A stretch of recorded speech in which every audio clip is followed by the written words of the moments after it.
Hi everyone, and welcome to a video on the Yamaha PSR-SX900 keyboard. And in this video I'm going to play The Arrival of the Queen of Sheba, which is a piece of music within the Trinity College Grade 5 electronic keyboard book.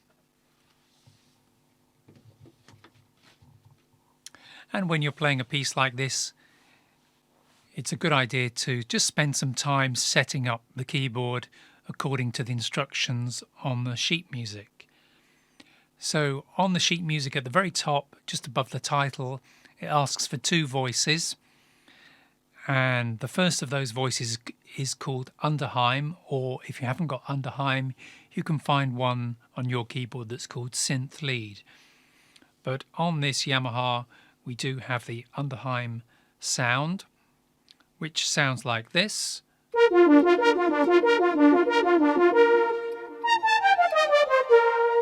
synth sound with quite a lot of attack and also some echo. And then the second voice or tone that we're going to need is called porter tone. And again, we have that on this PSR, which sounds like this.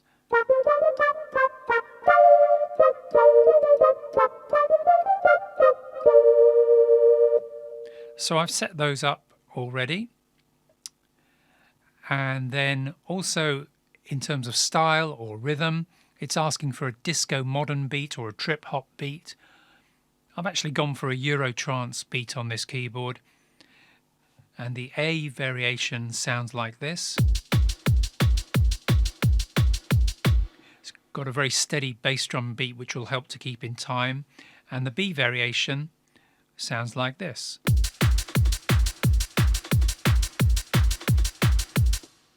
It's got a bit more percussion added into the B variation. In fact, at the very start of the piece, we're going to be starting with that B variation with the accompaniment turned off. So the accompaniment light is down here. When that's on, we'll get accompaniment. When it's off, there's no accompaniment at all.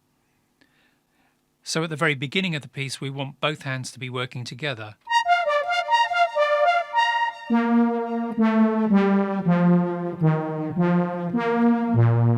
So there's quite a range of notes we've got to accommodate here for the left hand.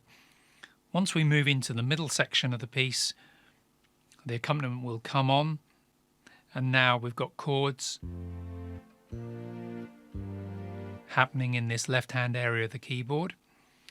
Also, you've got to be a little bit careful that you don't have the split point set too high, because later on the left hand has got to work together with the right hand as low as this note. So the split point wants to be set below there. And then after that we move into the porter tone section where there's no accompaniment, and we've also changed variation to variation A.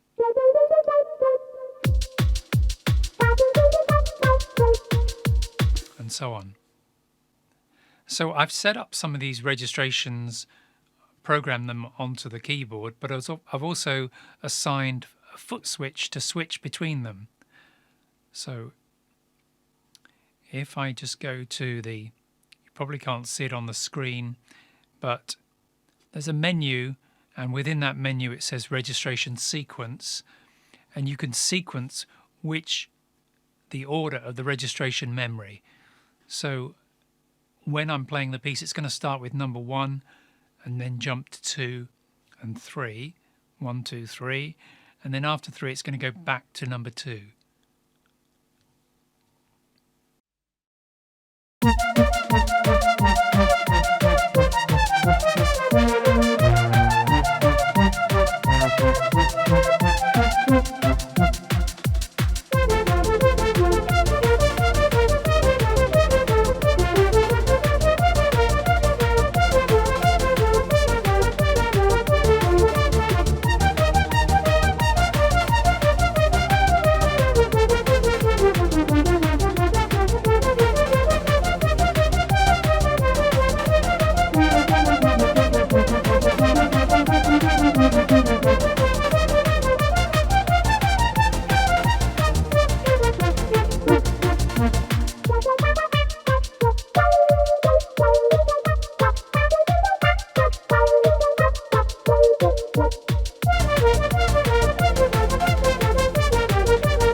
And just by way of comparison, here's the same piece played on the Casio CT-X3000.